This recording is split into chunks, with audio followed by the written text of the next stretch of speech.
Welcome to the Realm Kast. Welcome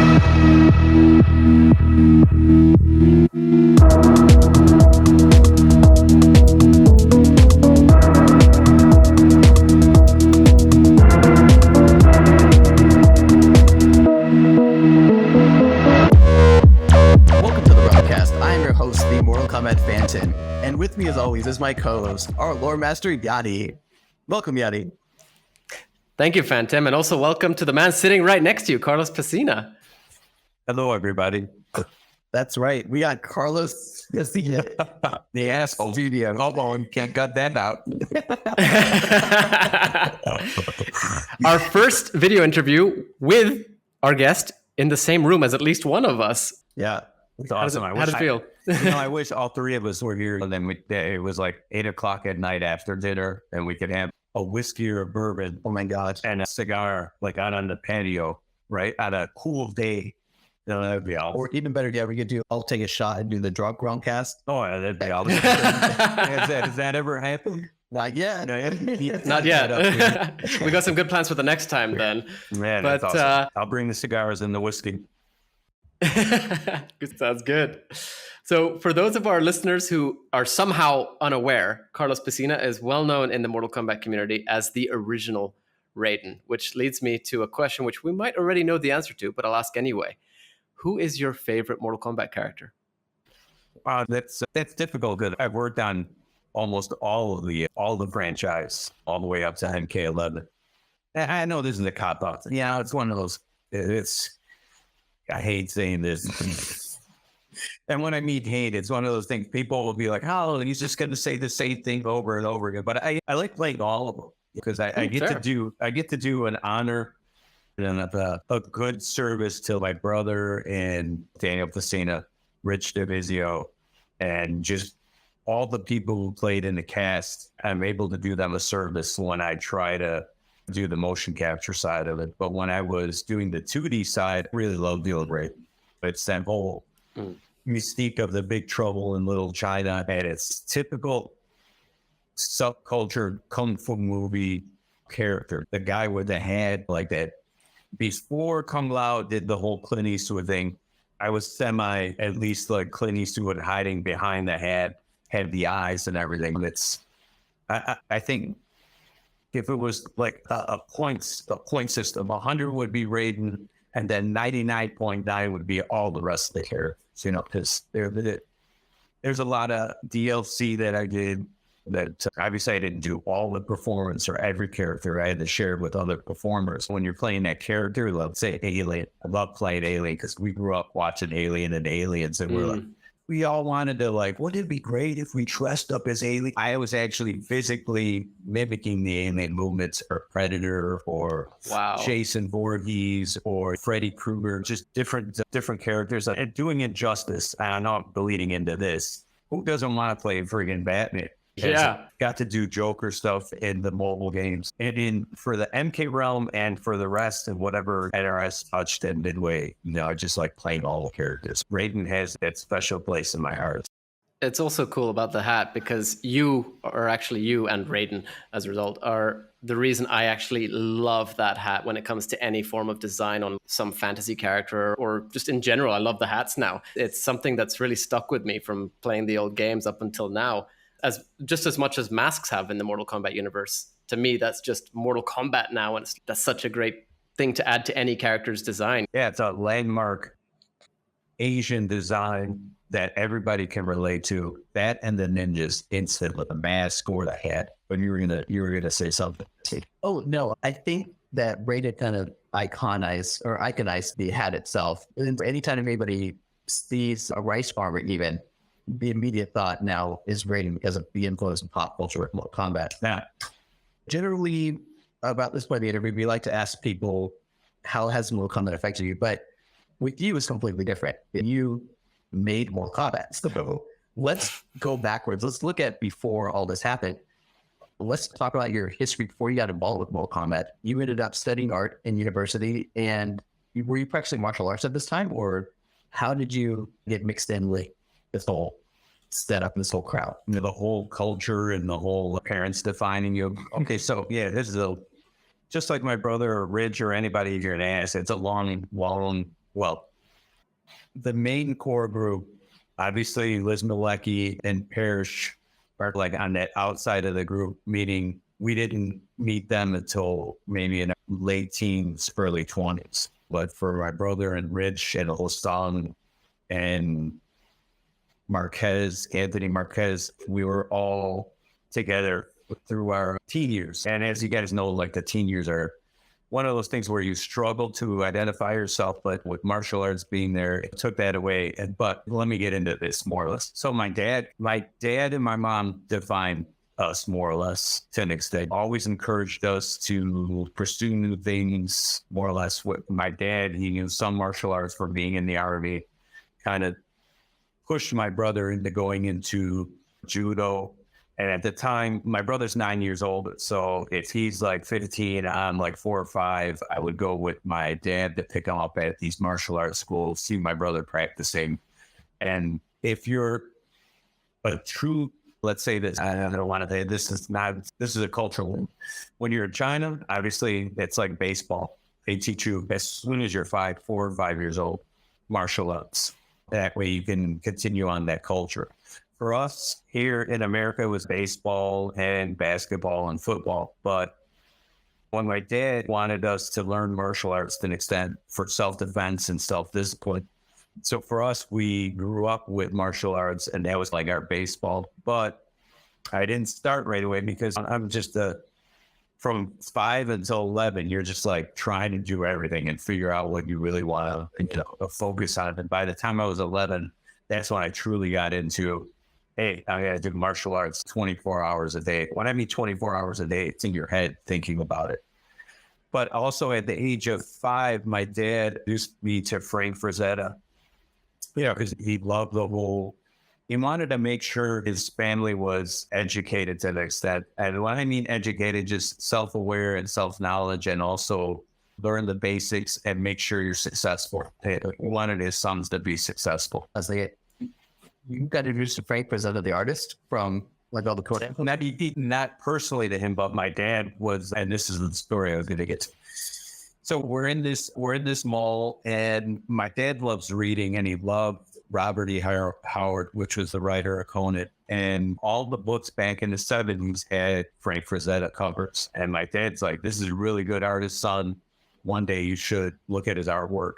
Granted, there's nudities, but the nude bodies for a 5-year-old, and it wasn't looked at as sexuality. It was more or less looked at as, hey, that's art. That's it. It's not, this is everybody underneath without any clothes on. Because you've seen the men, they have, like Conan, they have just the loincloth, right? And they're all written. And Frazetta knew how to capture that silhouette and that moment of action where that is the peak of action, which brings me to later on in motion capture and animation. But my dad said, hey, you should read some of these books. And also, and at 5, you're like, I don't care. And he was also into comics. And at the time, Marvel Comics had the Savage Sword of Conan. And I could see those laying around. Our older brother loved comics and introduced that to my brother Daniel and myself. And my dad would take us all to the comic shop, the smoke shop, to get comic books and stuff.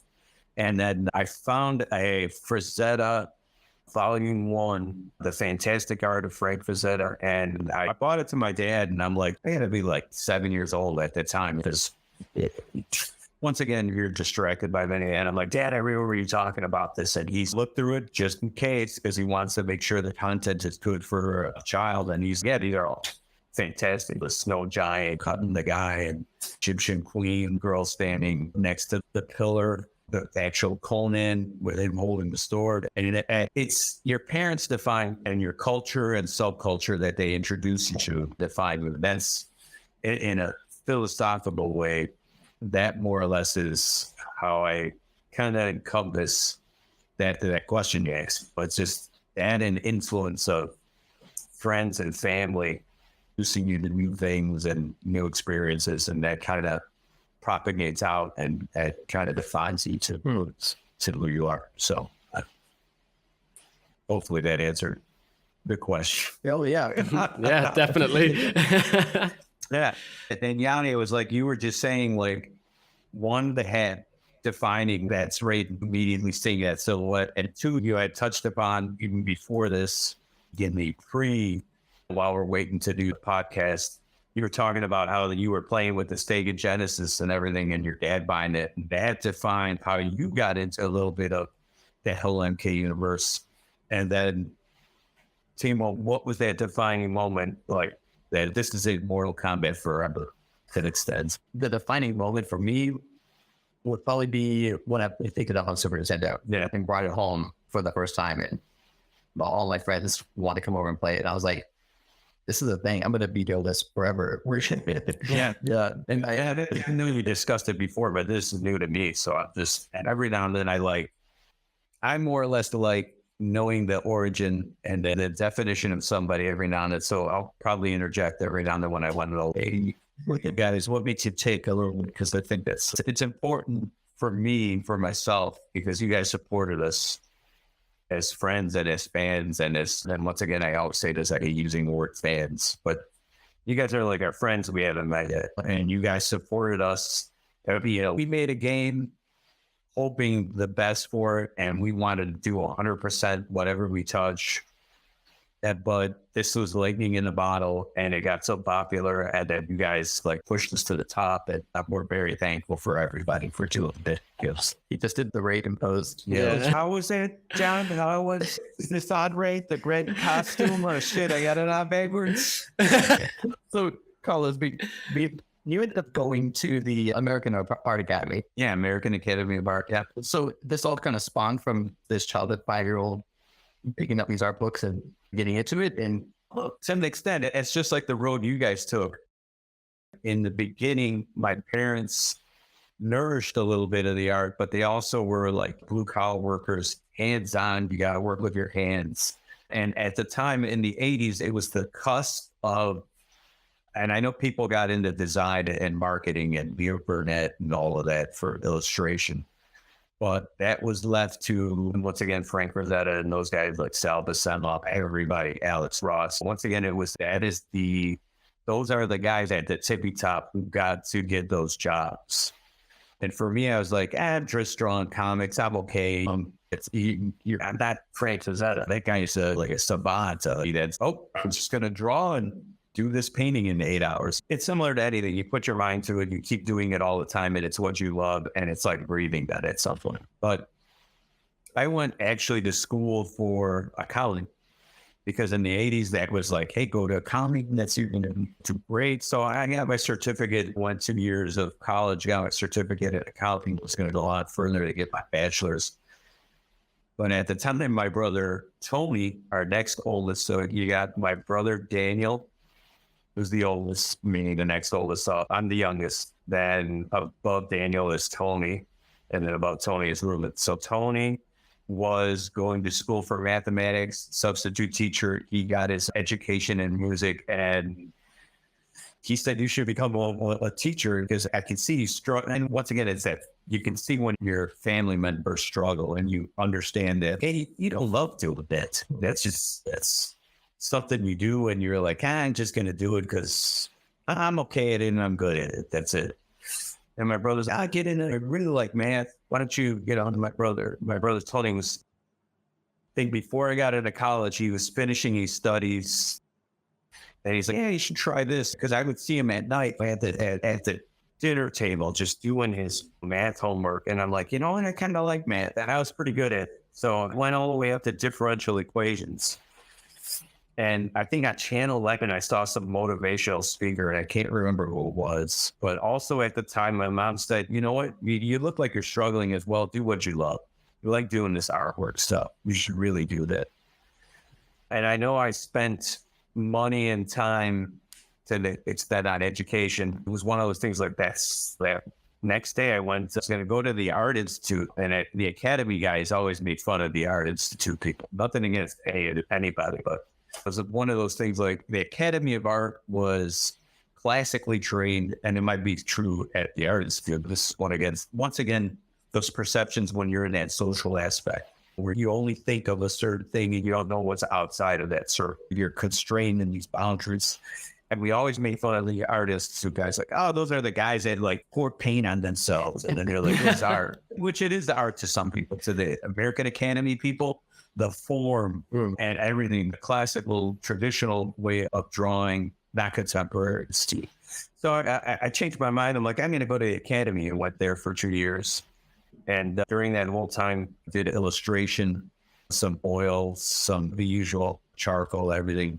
Graduated with an associate's, and then at that time it wasn't even the cusp yet of, there was regular hand animation where you flip through the pages and do your flip book, but there wasn't then at that time yet of your paint or your layers or anything for the computer. Island was still developing all that in the 77 through like 82. That software wasn't available to the public yet to do what they were doing.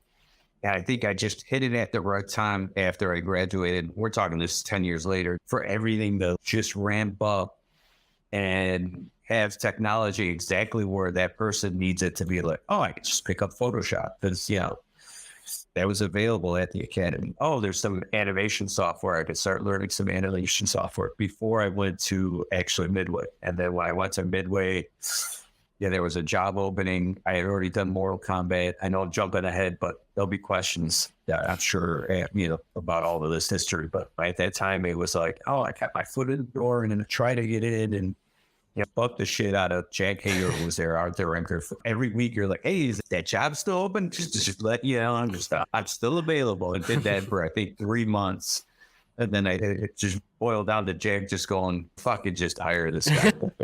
After a while. But I went to the Academy, but went through, just like yourself, you guys know that journey, the long road. Everybody knows the long road to get to something you want to do is difficult and hard, but you gotta fucking just be stoned sometimes and just do it. You gotta do it.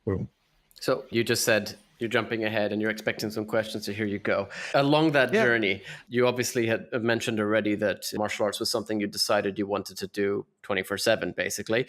And how exactly did you really end up getting into it? What sort of styles did you maintain a focus on as you brought that to your characters through mocap? Like I said, initially when I was like 5 years old, going with my dad and seeing my brother work out, by the time I got to 11, I think at that time I was really focused on still doing art, comics and everything. But my brother was doing martial arts for quite a bit, some time at that point. And you see, you want to start working out, stretching out. I would do it. Because we had that. Essentially, we had to hang out together because my parents worked 2 different shifts and they overlapped, but never really. I was a kind of a latchkey kid. Because my parents were, I don't know why I say, they did grow up poor. We grew up poor, and they handed her a living, both of them, in order to feed us and do the things that we wanted to do. And that's the other thing. They never complained, oh my God, I got to. At the time, it was probably pretty expensive setting my 2 martial arts classes, but it was done in the essence of, this will define somebody and make them better, keep them off the streets, keep them out of trouble. So me going along with my brother is probably another added burden, but it got to be a little bit easier times at the late 70s, early 80s to go learn martial arts, go to Chinatown. I would tag along with my brother every now and then. And eventually he moved to, meaning he didn't move, but he found a school that was on Broadway, and that was 7-Star Praying Mantis. So before that, whatever my brother learned, I learned piecemeal stuff. Obviously, I knew the kicks, punches, like normal. We would train in my dad's garage. He would always, I remember, this is a funny story.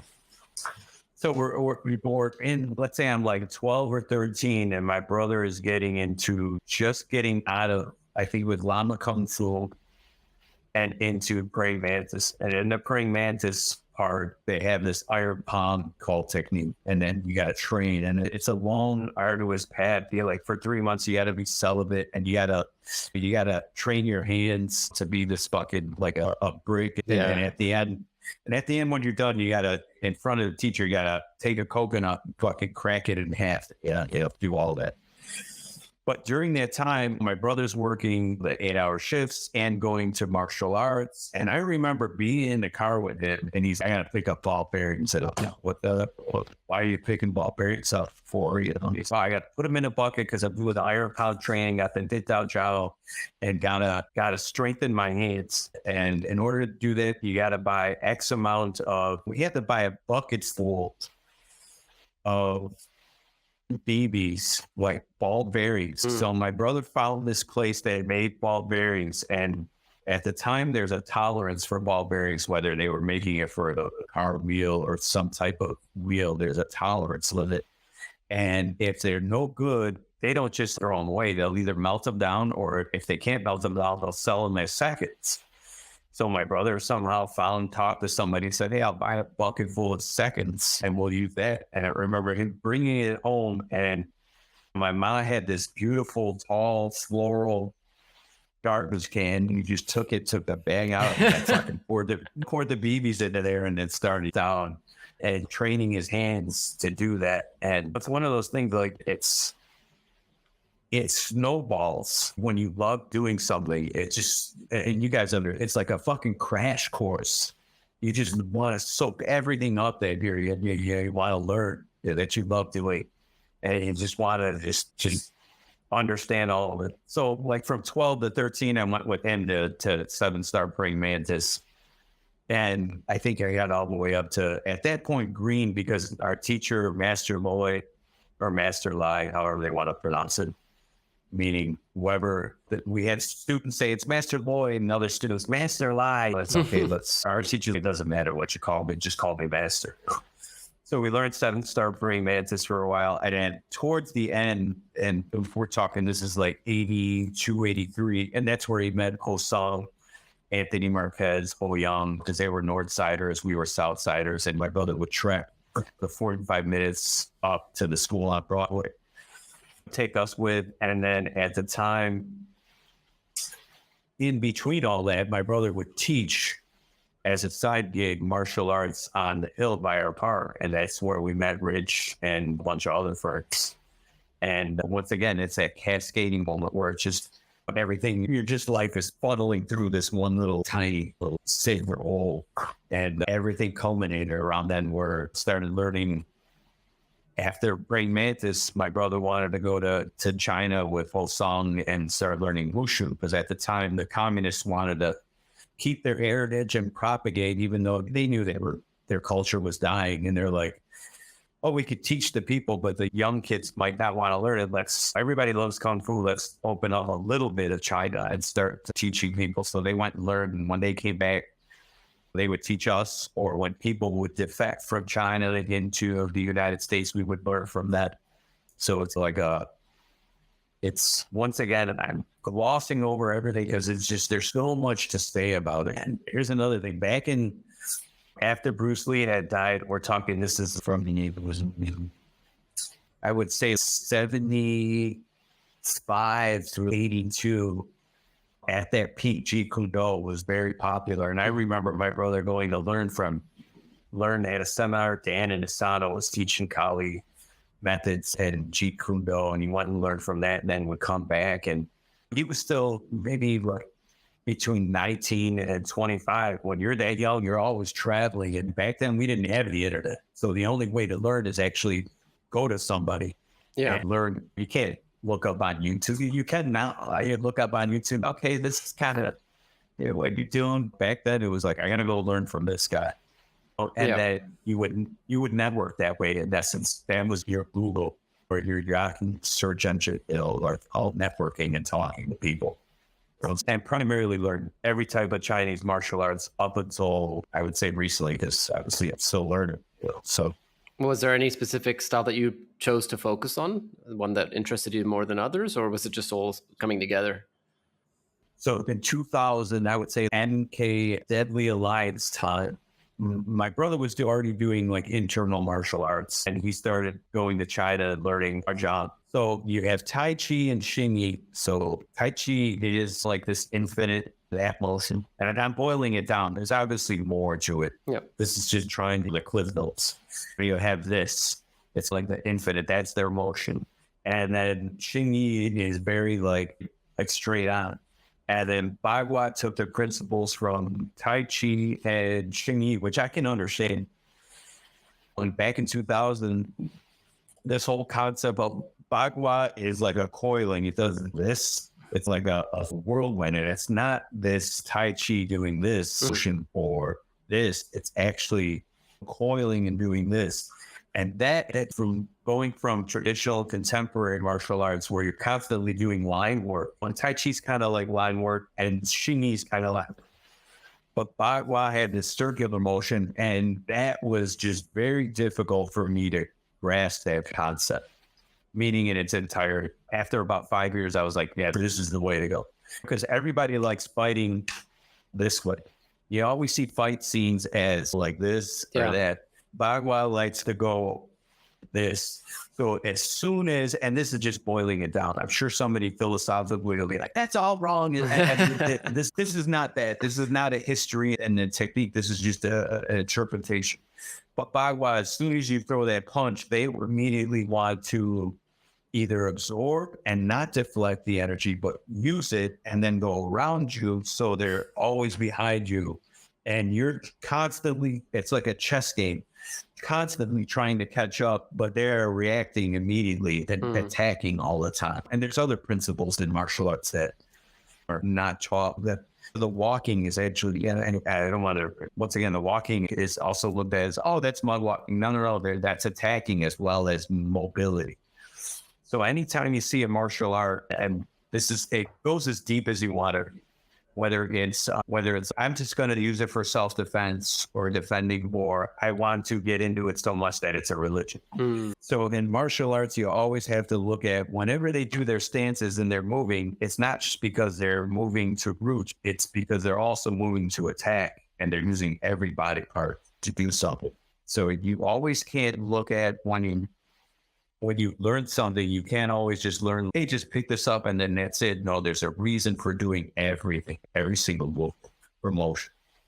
So how did you end up getting from the stage of your life to meeting with John Tobias and being introduced into Midway? So with John, we had a mutual friend, Andrew Kadalka. And I can't remember if John was going to Whitney but at the time he was, it's irrelevant what school he went to. He was this graffiti artist, and we were all in that social subculture singing of breakdancing. And this is the 80s. And there was the goth, there was the punk, there was the new wave movement, and everything's just a subculture to an extent. And with that being said, you're introduced to new things. Breakdancing was popular. We're between our ages of we want to meet and have a relationship, dating scene, dancing.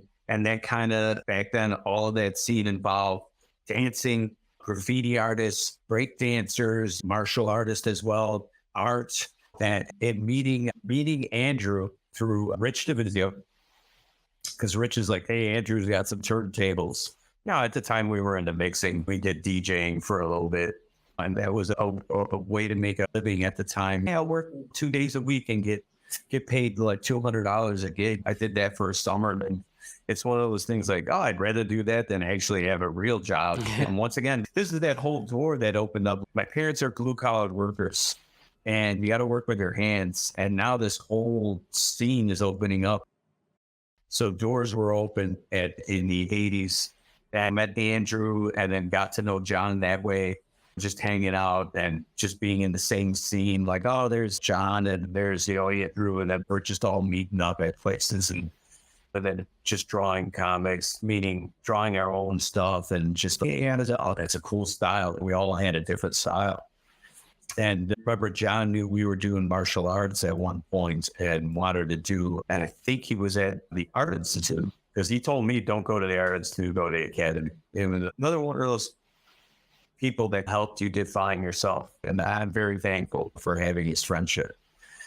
But he wanted to do a movie. And I think my brother mentioned the story. We never ended up doing the movie because, the car ended up hitting us and rear-ending us. And wanted to do this fantastical, because we were all into John Carpenter's Big Trouble in Little China Kung Fu movies.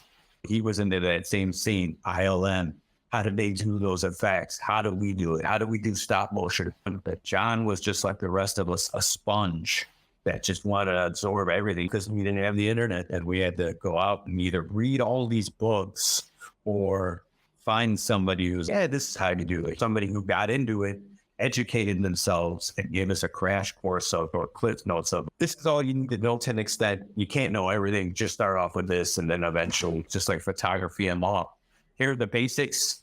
Start with this, and then it's just a world that goes like a tree. You branch out, like the tree of blood. Yeah, you just branch out everywhere. We know the story at the time where John had called my brother and myself, left a message, but then couldn't get a hold of us, and then called Rich up, and Rich answered the phone right away to talk to him about doing this game at Midway. And out of that whole experience, I clearly remember my brother parking the car. And I can't tell you what the day or the date, but I can tell you around the time it was like in the afternoon, and just getting out of the car and running up to my brother's apartment and playing that message. And, that's still vivid in my head. It's one of the few things because it's just ingrained in. So, you mentioned earlier that you ended up looking at Midway as an artist. Yes. Was this after Mortal Kombat that you got picked on as an artist, or? Yeah, this was in, I think it's like 98-ish. I've been there for 27 years. I just retired in December, 27.8 or whatever it is.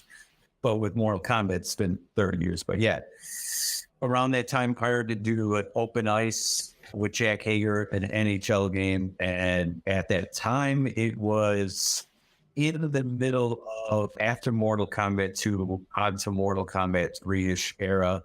NBA, hang time, splash, WWE era. And you had the Giants, you had Trammell, you had Ed Boon, you had John Tobias, you had Sal DeVita, you had George Petro, you had Jack Hager. There were these Giants, and you had Greg Ferris and all the guys in pinball. That the industry was at the top for the arcade and pinball. They were able to try new things. So they were hiring out new people for Jack's project.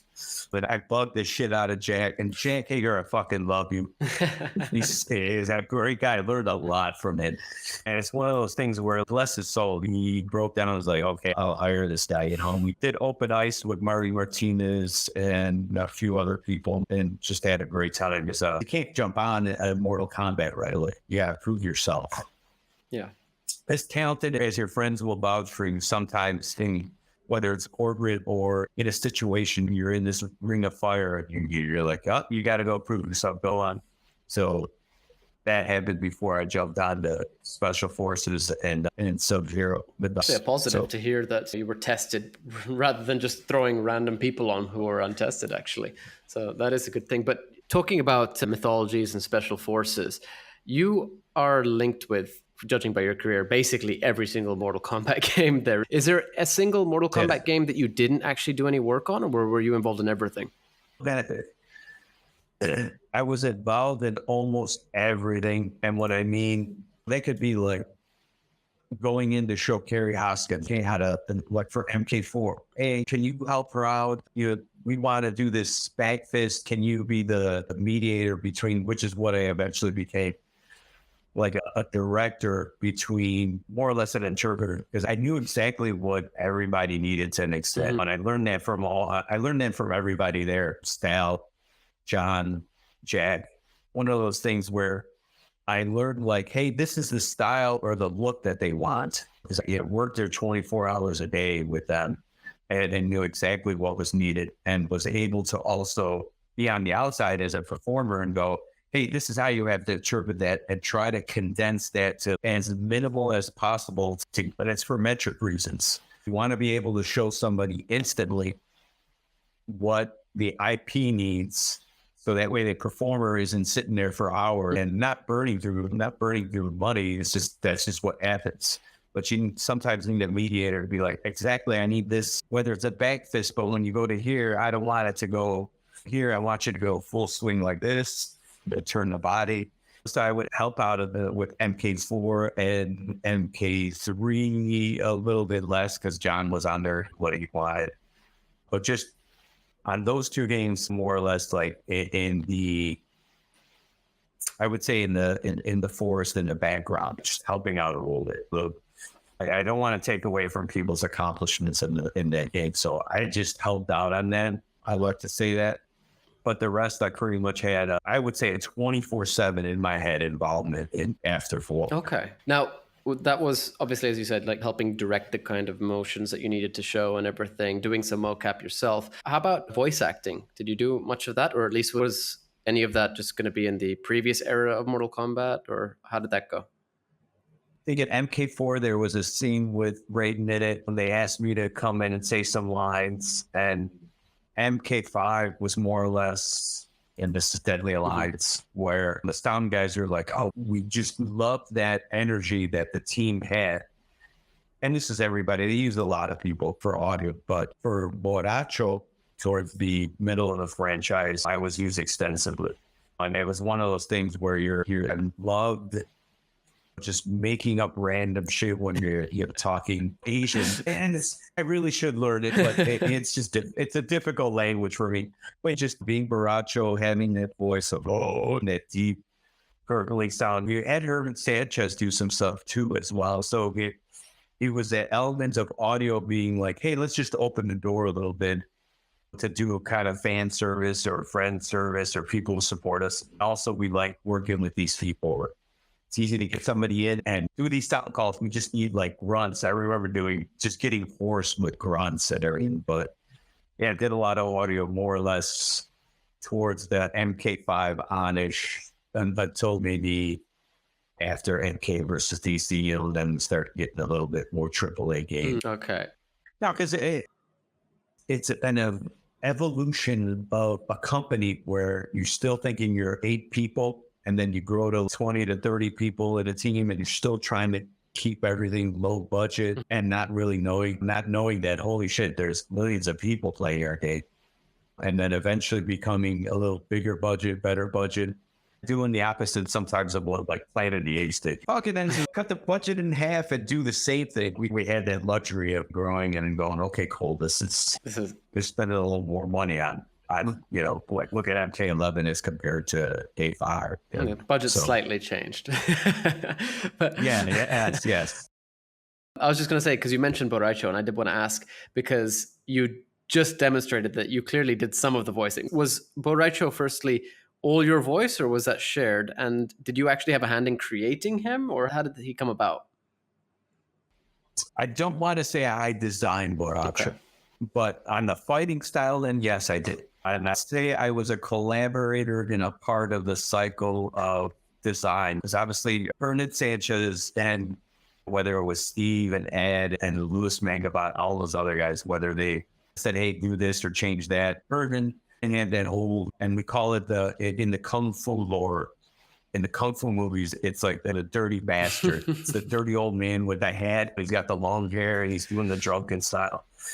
He wanted that whole thing. Once again, well, people have to reach out to her and say, hey, what was your idea about? And all these other guys like Al Ditzig and Carl Patton and even Steve Marine and all those guys, ask them, what did you do with this character? How did you come up with Hernan? I'm guessing, but I feel like he did a Sammo Hung drunken type guy, not really drunken. We were goofing around. Hey, I should do drunk. And then Hernan, being quick, was like, I'll name him Borracho, which Borracho in Spanish is drunker. Yeah. And we used to goof around about loteria, playing loteria with the pinto beans and Mazzolata, but for Spanish. When they'd have these cards, and one of them was Borracho, he's called Borracho. I said, yeah, that's great. And at the time I was, from 85 till 87, I used to love doing drunken. And we started to get into contemporary wushu. You would all pick a style that we loved doing, whether it was Ditan, which is the tumbling, or Fanza Chuan, the fast boxing, or which is a northern, taking all the northern styles and the best moves and making a contemporary style out of that. Or my brother also Chung Chuan, but loved everything, and he could do it all like fantastically. Very gifted individual that a rich division going. I'm a high kicker. I love doing the northern styles, but then I also like doing southern stuff. So I got into the drunken part and then learned from a bunch of different people and brought that to the table. Eventually, when who would have thought, oh, you're going to use drunken style for Baracho? You know what I mean? It's that journey where, holy shit, I get to do all these things that I love for my career. Yeah. It's such a blessing. So it's God's gift, and he's going to take it back one day, but it's a beautiful thing. You know? And so primarily did his voice, did most of it. I'm sure there was somebody else who stepped in to help out every now and then, whether I was like shooting or in the development cycle, you only can control so much of the stuff that you do. And if somebody came in to do Baracho, it'd be like, yeah, okay, yeah, they got to do it. They got to be humble like that and be like, yeah, you're kids. You can't do everything all the time. So your voice, like, is stuck in my head from how much I played Mortal Kombat Deception, because when you start off playing Shujinko, you're trained by Baracho.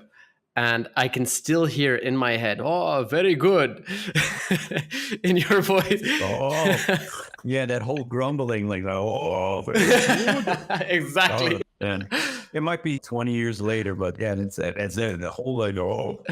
So, you know, that you're doing that Yobi, Toshiro Mifune, Yojimbo, and all of that, trying to do that like a service. And once again, I touched upon this a while back. I'm still, you know, just another... Regardless, it's the culture and subculture that defined us. You know what I mean? It's who would ever thought, oh, I'm trying to imitate this Carlos Pesina, trying to imitate Toshiro Mifune, trying to do Baracho, like, you know, an MK. It's just strolling off of everything that you know and feeding off of it. It's such a great opportunity. And then talking with you guys right now, like, this is just, you know, it's fantastic.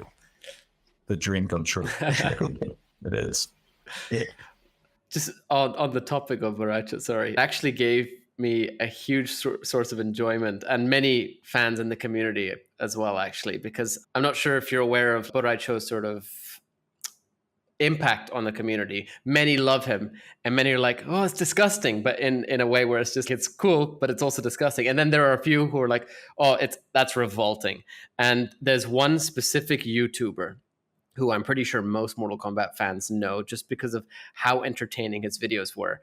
Because he did a playthrough of Deception and he commented on it as he was going. And every time he came up to Baracho, he'd be like, this is absolutely disgusting. What is it? It's Mr. G-Star321. I'm not sure if you remember him, Phantom, but this guy is so well known, at least especially in the memes and stuff, because he absolutely hated Baracho. And I'm so thankful to you for creating Baracho also, just because I got to hear this guy hating on Baracho so much. Remember, the master is always possible. Yeah, and it's a character where you're like, and we wanted it to be, people love it or hate it. And once again, harkening back to the Kung Fu movies of what we would draw off of, the Baracho guy or the drunken master guy is just this old Trump when he would like pick stuff out of his clothes. So it's good to see that, because then it's cool. Yeah, we did what we wanted to do. We got people that love it because we love the drunken style, and also that hate it because, you know, the drunken guy is just sometimes just disgusting. But yes, then we did our job. Definitely. Awesome. With the creation of characters like Baracho and Raiden, you got to play these characters throughout the whole history of Mortal Kombat. How does it feel to kind of contribute to this creation, this ideology of building these characters and then continuously playing them for the rest of your career? It's surreal. You know what I mean? I never expected we're on 11. Like, you're like, at a certain point, I'm sure people were like, they had and this is like one of those, it's getting close. But Tom Cruise doing Mission Impossible 11, people just love it so much. And at the time when I told you guys, it's 24/7 in my head. And now that I'm retired, I'm a little bit able to step back, but dude, this is different. This is entirely different. I'm able to enjoy this. I'm able to step back because I thought of Mortal Kombat 24/7, trying to, and I hate saying this because of injustice, but trying to do a justice of, this is how my brother would act as Johnny Cage. this is how Kano would act. This is how Rich Division would act like as Kano, or any one of the guys like Parrish or anybody. Just trying to do that as service, and also ensuring that your intellectual property is consistent throughout every game. And they'll have some changes, but they'll also have some consistency. People want to see 90% consistency and then it changed 10%, and then the next it'll be 80-20, but it'll seem like it's 90-10. You're trying to do a service to the guys who actually define the characters, and then trying to insert your own style into it. Obviously, Osung was Liu Kang, trying to do that service, but then also drawing off of Bruce Lee was a big impact on us because we grew up in the 70s. When he had this philosophy, and I know everybody says be like water, but he also said no limit as a limit. You know what I mean? Don't limit yourself, because you're basically fighting yourself, your own fears and stuff. So kind of it's an honor. And two, it was neat kind of doing some of the newer characters and having when designers would come in, try to like direct or feed or funnel something into me. Hey, I want this guy to Kung Jin to act, and I want to do this or that, but trying to define that so that way the MK community would be like, oh, new character, fucking cool, let's pick it up and try to do that for every character. Like Ferrator, that was a very difficult character to try to, one, motion capture, two, get the MK community on board with it, but we did our best and we thought we did a great job with that. And not just picking that up, but you got Movado, he's one of the least picked characters, but trying to still have him in that MK IP and make it consistent. I'm trying to do that for the people who play the game, because obviously they don't want to go into a game and go, what the fuck, this guy's from Tekken. I mean, this is Sparang, or this is Ryu from Street Fighter. Cobra. Exactly. That was an awesome character to help divide the whole, because that's back in, once again, it's 2000. Late 90s, 2000, and you guys would understand this. So the old Karate Kid and the Cobra Kai, trying to do a nod to that. Yeah, it's just, we love it. Now, look, culturally, it turned around, and now it's on YouTube on demand for old Cobra Kai. It's just this resurgence, and it's, oh shit, this is what we love back then. We paid homage to it. I'm sure it was an homage in a bunch of other games. And real quickly to touch upon, I know Blizzard did a homage to Johnny Cage in World of Warcraft. One of the bars you walked in, there's a guy with, it looked like my brother a little bit with it, because he's Johnny Cage. Yeah. Come on, I need to find the character, the glasses and everything, and it's just a touching moment where you're playing a game that you love. And they also touch upon culture and subculture, and you're like, oh my God, there's a guy who looks like it's not Johnny Cage, it's something else, and you're like, well, fucking Mortal Kombat. It's just a nod. His name is a Tommy Blaze or something. Yeah. I had no idea about this, actually. That's the first I've ever heard of it. Yeah, that was like early on, and this is after, I think it was Deception, when WoW got popular. We needed, it's funny because when a game comes out, the designers and game testers, they'll play MK, but everybody else will gravitate to something else, whether it was at the time Quake, World of Warcraft, Diablo was another one, or just regular World of Warcraft 3. You would, oh my God, you just need to blow off steam and not think. Once again, it's a good thing. It was 24/7 for me, Mortal Kombat all the time. Yeah. And going back and talk a little bit more about Raiden, what was it like defining that character from the beginning? What did you get from Ed at that time, and how much of that did you bring to the table yourself? I would say, because it's myself, everybody had a hand in her collaboration in it to an extent. But I would say for me, it was like, I would say 80, 90, 10. Once again, John or Ed saying, hey, I want this move. Can you come up with, and it's, once again, it's a fill in the blank of, can you come up with how to get from A to B and make it look good? You know what I mean? Like the calling of the thunder. Some people would, and it is, once again, this is where I'm thankful that they gave me the opportunity to define this character, where it was like I would draw on like everything that I do and go, okay, I want to spin my hand around like Tai Chi a little bit. And once again, this is where that martial arts background, that film background, the love of art and everything else funneled into one moment where you're like, oh, Raiden summons the lightning up from the heavens. Tai Chi would do like that whole circular motion and it'd go up like that. But then there was also a moment in Chinese war where the guards would wipe off their dust before they went to see the emperor and then kneel down. So I more or less, instead of them saying go A to B, I would go, okay, I need to fill that up. So I'm here in the stands and then go, I do that and fill all of that in. And that's why I say 90-10, because right now somebody's telling you, and you guys know this, if I go to pick up these glasses or move like that soda can, everybody's going to have a different interpretation of how to do it to an extent.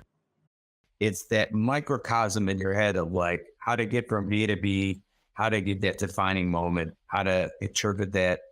And if it's a positive thing when you're like at film and you're acting, you just don't want to go, okay, director said do this. Just going to yell at it. Like, bring it to life. Or do you want to be viewed when somebody's watching you on film going, oh, he just picked up the glasses, instead of going, shit up, what I mean with that, and then do this.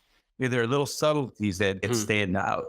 So that's why I say 90-10. Yeah, throw a straight punch. It's all okay, throw a straight punch. But now can I add a bit more what I mean? flair You're doing yes, exactly. You're doing inflection. You're doing, and obviously you would punch like that. You know what I mean? But sometimes this was new for us. We were acting, and sometimes we were like, actors sometimes get nervous when they're in front of the camera. They'll say, but they do get a little hesitant because they're conscious about their performance to an extent. But then when they're doing that, they fight themselves and they're never relaxed. And so sometimes they're in new performance. They'll go, oh, here, it's like, oh, no, give me a little penetration, or then they do that shoulder. Or you got your fist like that, you know, whether it's leopard or this, give me a little in between that. There's this inflections, like you just said, trying to add that to it. And I tried to continue that all the way on to MK11, where you would have performers in, and I wanted them to be just as myself, define that character. I would always say, okay, because they would always ask me in directing motion capture. The designer would say whether we agreed on how we made up the move, whether it was like, hey, I was in the table read, I changed it to this. The performer would always ask, what are they saying when they're aim the kick differently or do the side kick a little weird, or you know what I mean? I would interpret it, oh, okay, in the game, you have your hitboxes and they would want you to shovel your kick like this. So I would give them an example. And sometimes you catch yourself being a robot and going, oh, okay. And then that's it. And then I was like, cool. Now do it how you would do it, opposed to reading me. Yeah. And you need that because you don't want people to be a robot. You want them to be the actor and define that character more or less. So that's how I interpret it. John and Ed would say, obviously they had moves that they were like, this is specifically what I want. And then we would do exactly, but then also give a little flair, and they would be like, oh, then it was their 90-10. What was it? If they did the design of 90%, I executed 10%. But I feel like I actually defined, and this is my opinion. Obviously, you guys should interview Ed and John and say, hey, how to get their point of view on it. But this is just my opinion. I defined the character. Tobias actually designed the character. I executed his design. And I'd like to say I did a service. Many Mortal Kombat fans around the globe would agree with that. Thank you. Yeah, appreciate it. And now hopefully continuing on all the way up to 11, I did a good service of trying to keep that IP consistent. Yeah. So speaking of Raiden, there's one character I would like to touch upon, but Raiden had a sort of dark version as well. Was there any of the sort of variations of Raiden that you would say stuck out to you more, that you preferred over another? For example, as far as I've heard, certain individuals within the community don't like Dark Raiden, or some people love Dark Raiden, but some prefer Light Raiden. What about you? I actually like Dark Raiden. And it's because I was there for the design, more or less, of it.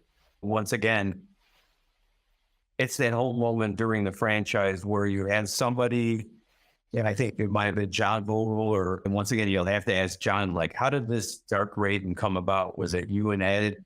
Was it part of the storyline already? And you introduced, once again, Ed was probably part of the collaboration for that.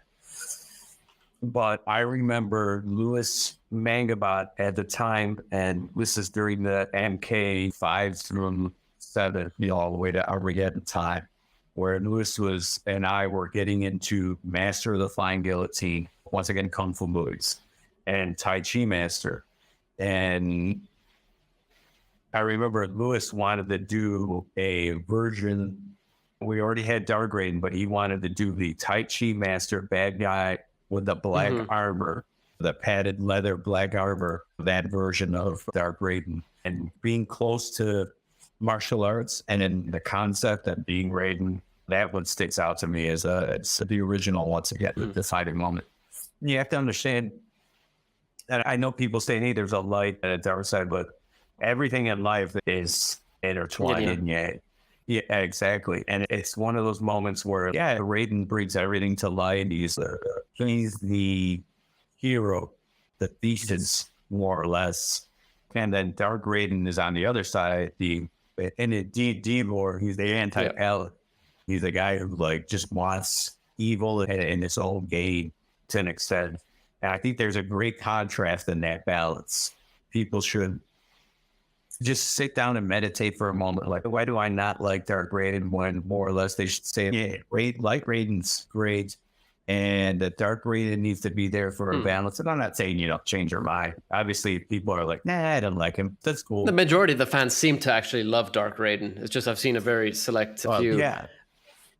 I'm a huge fan of Dark Raiden. Probably my favorite take. And I think it's less of an evil Raiden and more of a sort of lawful good Raiden and chaotic good Raiden, if anything.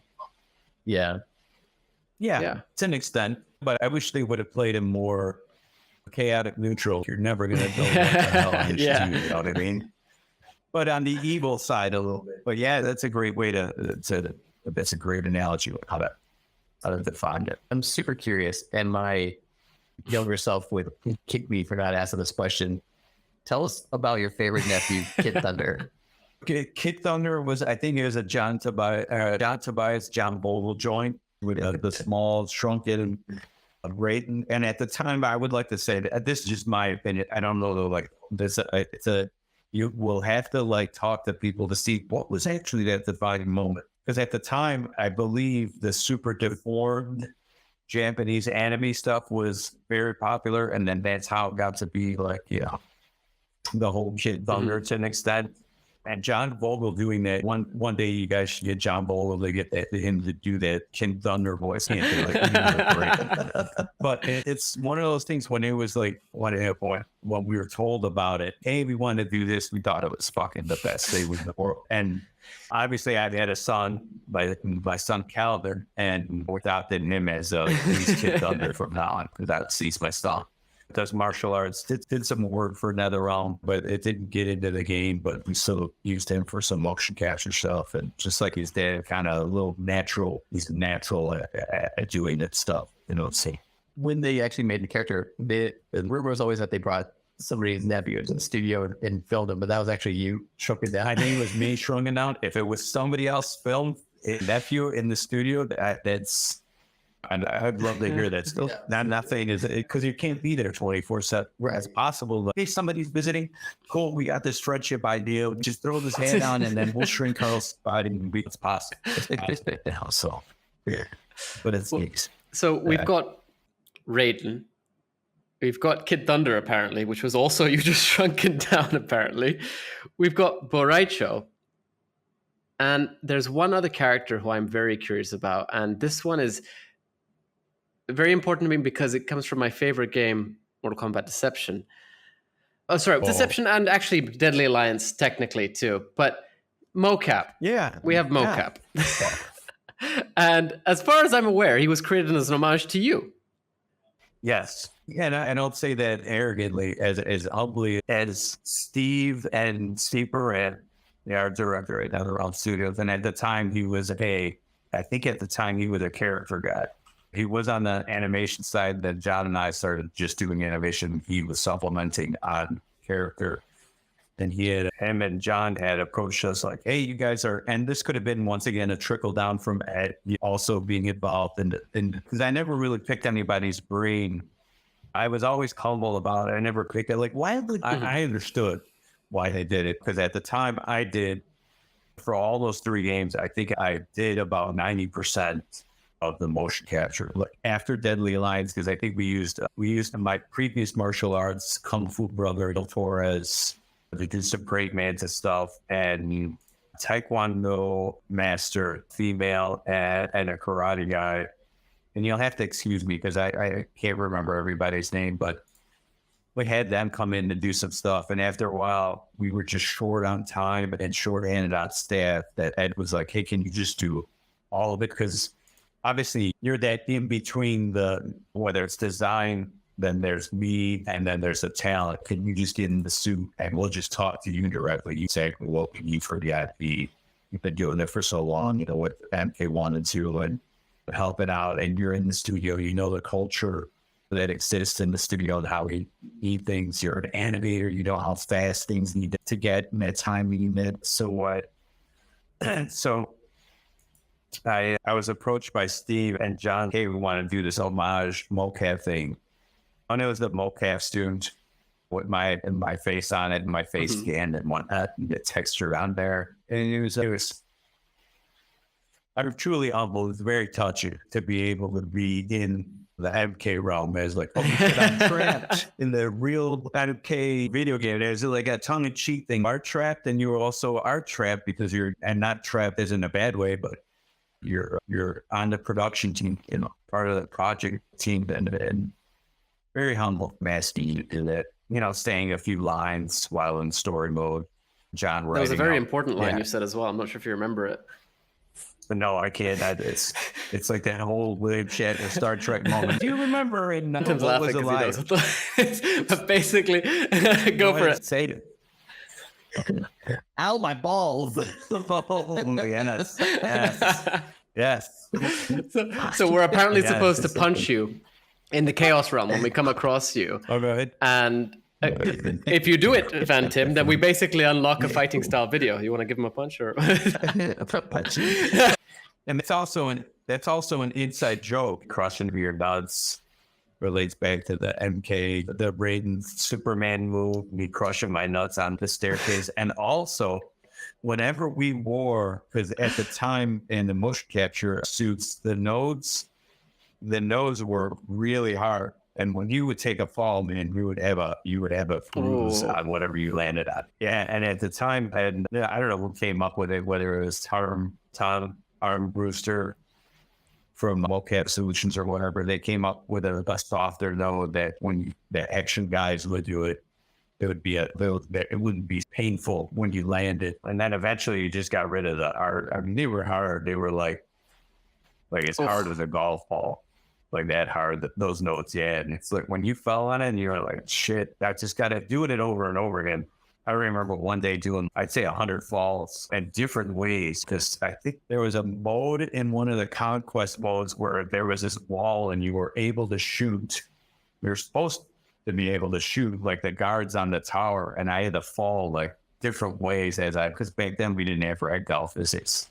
So I would fall and just hit them at different ways. And I don't think the feature got into the game, but still took all that pain for no reason if that's the case. And it's a development, yeah. And you couldn't look at it as no reason. Or we were hoping, once again, is that 100% hoping that something would end up in the game like that. And it doesn't happen. And it's like anything in life. Sometimes, hey, shit, I didn't do the 10 things I was supposed to do today. It's always tomorrow. We always took the "my balls" quote also as a sort of reference to the fact that there were actual balls on the suit. But you were immortalized not just as mocap, but also basically named within the games as Agent Carlos Pesina. Yes.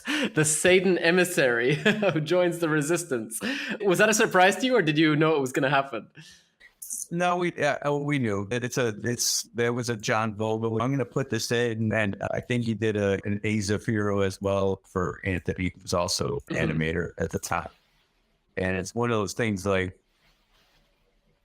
when you work so close with a team, you're always like feeding off of each other. Wouldn't it be nice to do this and that? And I'm truly humbled by them allowing to do stuff like that and think of me that way of like, oh, this is neat. Can we do this? For me, it's a humbling experience when people reach out to you and request things. And I just really appreciate it. And it's, great team. Working with that team, this has been fantastic. Yeah, it's just over a century, what, 25, 30 plus years working with the same people and just creating content that people love and still being able to do it. Just truly an honor working with all those people, especially with Ed Boon and John Tavares. Truly, thank you. Thank you again. So you mentioned getting your balls hurt in Mortal Kombat. Yeah. Yes. What about any other injuries that you might have came across when you were during your career? I always had this rule, like in the motion capture studio, like I have to be there because I also did the stunt coordination and helped out making sure everybody's safety. My track record was perfect. Nobody got super injured like I did. Some people got, it's just a bloody nose for a second, and then, hey, just sit it out, but nobody got truly hurt while I was on set, but I did get messed up a couple times. And it was one of those things where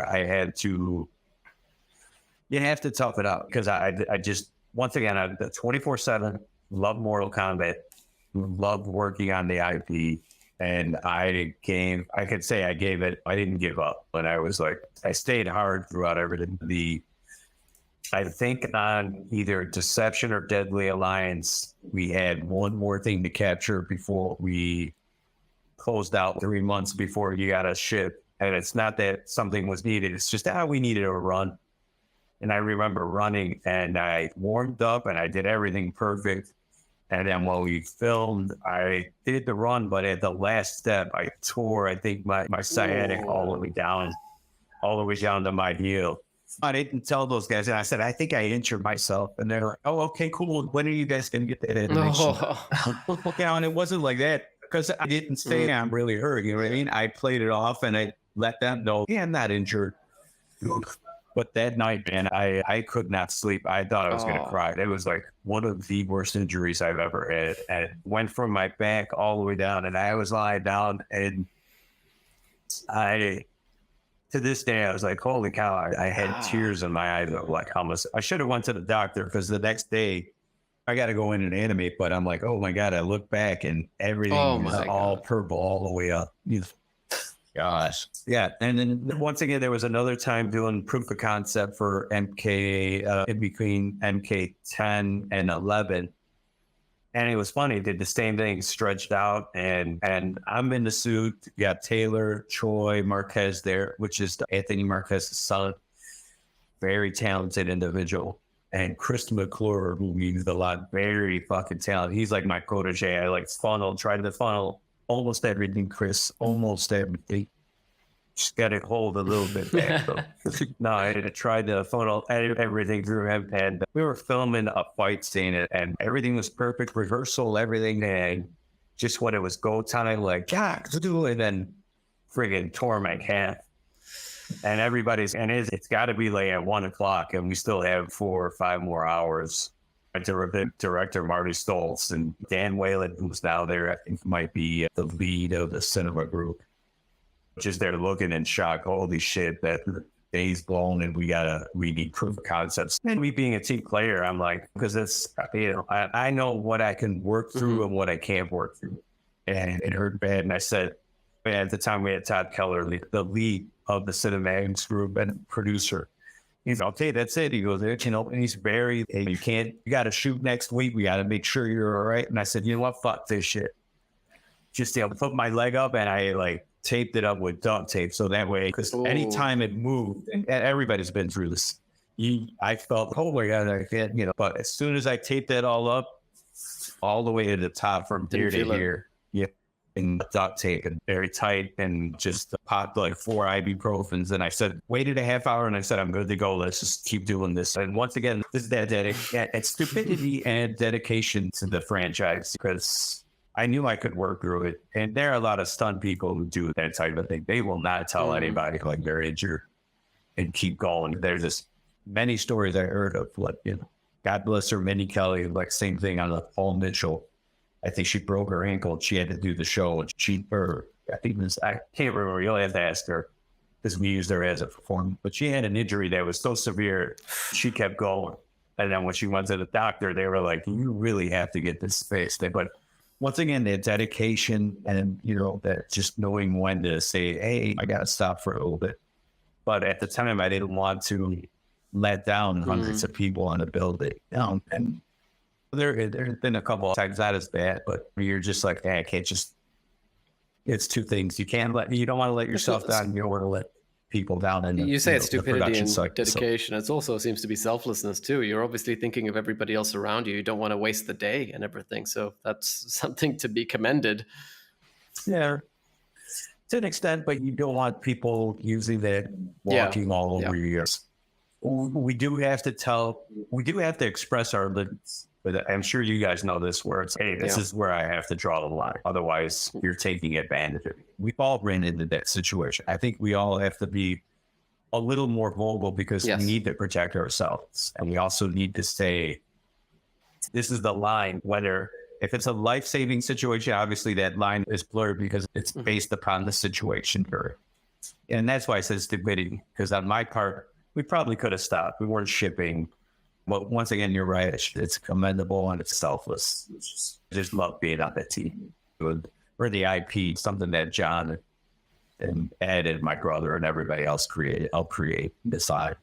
Trying to keep that legacy. Well, you've mentioned the team, and you obviously worked with a great team who you were happy to be with for so long and such.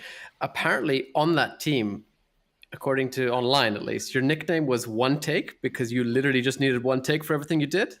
Not arrogantly. And and this is a Steve Baran, John Vogel joint, but they call me OTP, One Take Pesina. And once again, and it's funny because once again, I was so close to the team.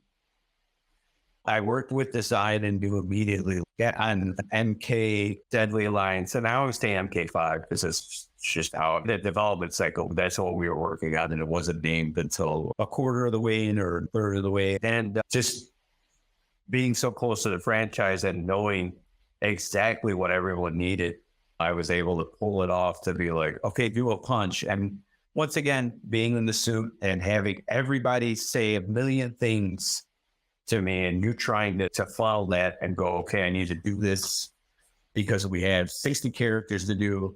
I've done the math. We got to ship by in a year and a half, and I only have maybe less than 5 minutes to do this. Take. Let's throw a punch at them. And then, okay, was that good? Yes, perfect. All right.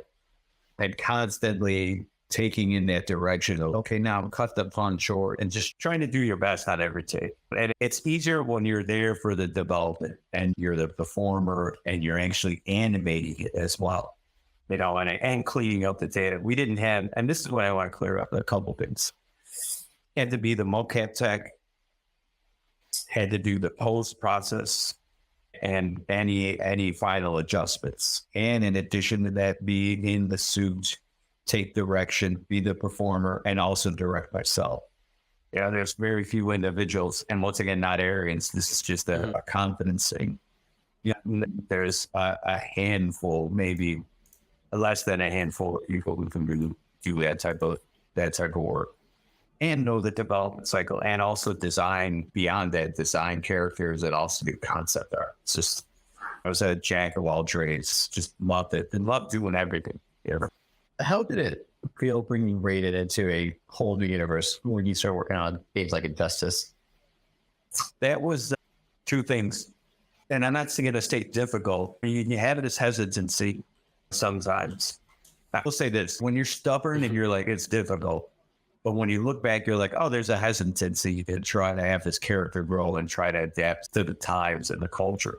You have other people who have joined the team and are now doing the story mode. And sometimes you're like, and I'm married to more or less like Raiden. And I view myself as Raiden. Sometimes you're like telling the story writer like Dominic, I wouldn't do that. Why would I do that? But that's not me. But it's like, hey, wait a minute, yeah, this is not a new direction, but hey, we're trying to, somebody else trying to infuse more or less what they have into the franchise. And you got to let that people grow and do that. It's, I don't know, why would you push those glasses that way? Why didn't you push it from the back here? You know what I mean? That's the way I looked at it. That he was trying to push it from here, and I was like, why would you do it instead of going, hey, okay, we should do it that way. You know what I mean? And just letting it evolve. It's an evolutionary process to an extent. Because obviously you have the times and the cultural and what's relevant in the subculture. And sometimes I'm old school stubborn headed, but I just didn't want to do that. With Dark Raiden, it was different because that subculture was like, I grew up with it, Jet Li and Tai Chi Master, and that it was easily acceptable. I think if it was, and Dominic shouldn't have framed it, or whoever else came up with the story at the time, or whoever decided whether it was the creative director wanted a different direction.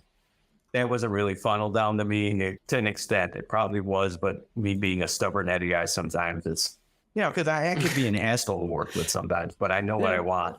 No, it's true. Sometimes we can be difficult. And it's sometimes you just got to step back and go, oh, because I've caught myself doing that in MK11, where you're like, this is how I want it. Hold on. I'm going to tell this moment, sorry, because this relates to it.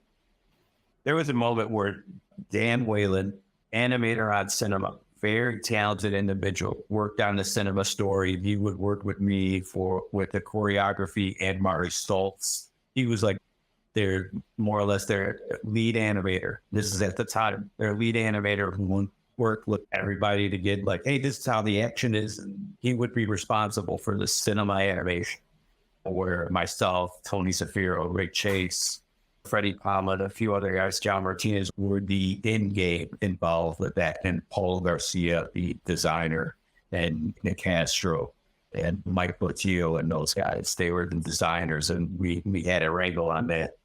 So I remember once Dan wanted to change something in a fight that I had choreographed. And I was like, in the heat of the moment, under pressure, and I was like, Dan, I'm just not doing that. I'm not going to do that. And then it took me 30 seconds to pop out of that moment. There's other things influencing you.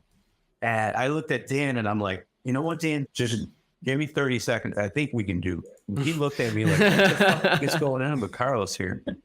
But he understood because he knew, hey, this is your thing. But he had a great idea. And it's one of those things, you can't think of everything. You need people who support you to infuse you or infuse the situation with creativity.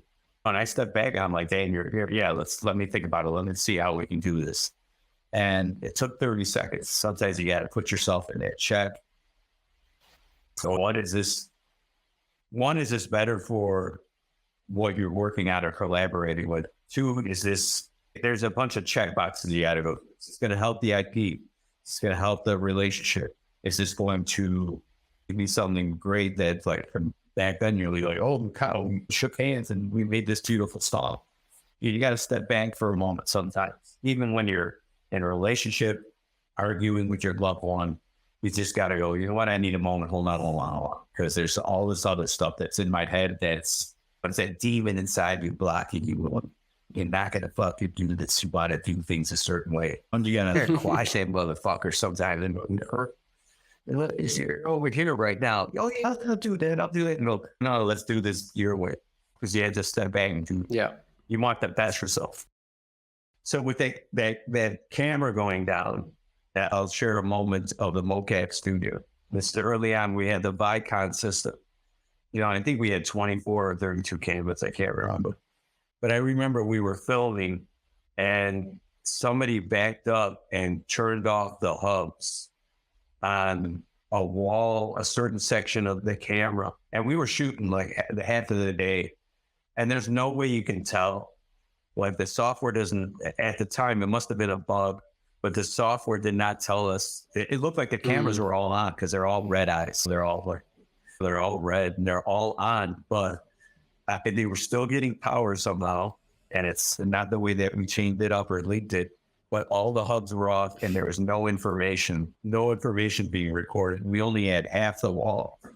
And it didn't post. And I'm checking the cameras. We got the operator, and I don't know who it was at the time. They would have never known. It's just, if this was on and this was on, but in actuality, it wasn't recorded. Yeah. And it was like one of those stressful moments. Holy cow. Could you imagine if they bumped into the hub? They were nowhere near, you know what I mean? They weren't purposely doing it. Something just touched it and it was just wrong, whether it was a static electricity, and then we recorded the rest of the day with half of the system. But with that happening, it's a good thing, because then eventually I was like, okay, fuck it, I'm tearing down the system, and each hub is going to have, each wall will have a section of the cameras. I made it so that way, like, every camera on every wall was connected between all the hubs. So if one of the hubs came off, it would be an array, not randomly, but there was a pattern to it. Oh, these 10 cameras on all these 4 walls will go off, but we'll still have the rest of the 70-something other cameras, because we eventually upgraded this. I was like, okay, then obviously this is a little learned thing. Motion capture guys would have been like, what are you doing at, you fucking idiot? I didn't know. I didn't go to school to learn that. It was like on the job learning all of it. Yeah. Most of that stuff. And a shout out to Jim Gentile. He headed up the motion capture studio during the Midway days, helping out. And then we broke off, meaning the MK team broke off, and we would learn the system by ourselves and eventually just run the system on our own. He would do it for the sports and the other games, and then we would do it just for MK. We had our own team, because we became more or less wanting to capture all the time and constantly. And we didn't want a burden on somebody. Hey, we got to go into the room and capture. Well, it was not capturing that thing. We just wanted to walk in it. And more or less, that's how the NetherRealm is built on that motion capture studio. So you can walk in, and in less than 10 minutes, you could be up and running and ready to go. And it's thanks to, building that system, Freddie Palma, John Martinez being on the team to be able to do that, the IT people, just having that support. Yes. Interesting. So yeah, that's really cool. I realized that they kind of built this whole technology based off of everything that you guys have done in the past, which makes sense, but this is cool to hear about. Yeah, it's growing from 2D to 3D. Same thing with the adapting. So remember early on at MK5, Deadly Alliance. From 4 to 5, it was like, hey, let's try to recreate MK2 through MK5 with their walk cycle and their, whether they call it like the dance card or the locomotion or navigation. Insert your word here, movement. We tried to replicate that from 2 and some of that fighting aspect that people like from 2. You know what I mean? Because obviously out of the whole franchise, everybody loves 2, because 1 does everything, which we love. That has a place in our heart. 2, the addition of up-res and tightening up that fighting style just is fantastic. So we're trying to draw off of that. I'm curious, we've talked to some of the other cast members in the past that have Mortal Kombat 1, Mortal Kombat 2. We don't know what ended up happening with them, but you stayed around with NetherRealm at this time. Was it because they were more contractually based while you were actually an employee at NetherRealm? Or is there a particular reason that you ended up staying with NetherRealm? Or we had Planeris? When Midway was going defunct, that was a difficult time. As you see friends go and people being dropped because they're still trying to. Yeah, the main IP is Mortal Kombat, and then that was their bread and butter when I was on the team. And to be honest, Ed wanted to keep the team together. We worked on 5 through 6 together. Injustice versus DCs. It should be called pre-Injustice to an extent. But it did have MK. Doing that, there's this synergy with MK9. We were, before the defaultness or the bankruptcy, we started working on MK9 and just wanted to see that to fruition to an extent.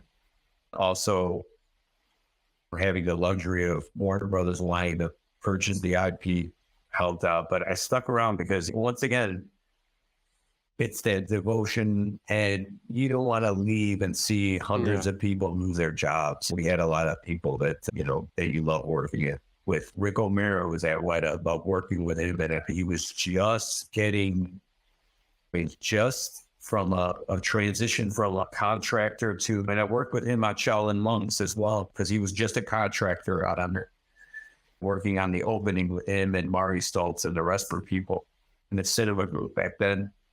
Seeing those people that you've grown up with and had a camaraderie with, a friendship, meant more than just, I'm going to take off and do my own thing, which I could have done. I had people from Sony and everybody else reaching out and saying, come here and do this and that.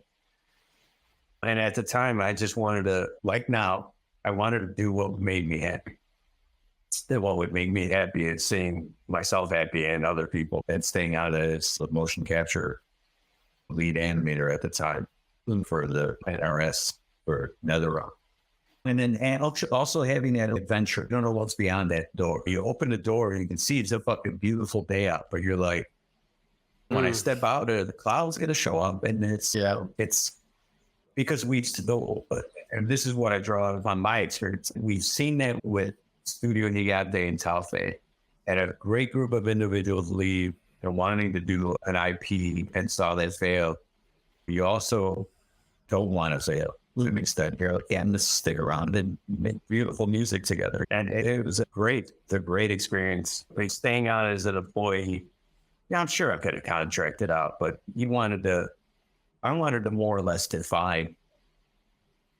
That's always been my goal, like to find something and be able to walk away from a legacy and still have your legacy drive that intellectual property and the rest of that legacy. Like, I can walk away from MK and everybody else still understand or love what was done previously from MK11 before it. And then I could also leave and go, yeah, they're still, and this is not an arrogance thing. It's, wow, they're still using some of those that I did, whether they're splicing things together as an animator or not, being able to say, like, that's how I moved during some of those motion capture moments. People are still trying to draw off of that. It's a big shift now, because obviously after, what was it, over 30 years, I think we said, at WB or at Midway and WB, you've decided to step away. What was, like, was there any full reasoning behind that? Was it just, it was time, or? Not. For right now, it was a time. You know what I mean? I'm going to say that. I think it's I don't want to discuss it. The thing is, Abe just retired in December, and then just move on to something new. You know, I've defined a franchise for so long in collaboration. I don't want to like demean it. It's so difficult to say, hey, I defined this, and it wasn't solely me. It was a collaboration with everyone you're working on with the studio and production. But I could safely say, I had a legacy in there, and being able to walk away and go, that's. And you don't want it to die, and you open it sees there's a new door to open for that, and let's hope they take that opportunity. And if not, that's up to them if they want me to come back or not. Yeah. So, and not saying it's up to them.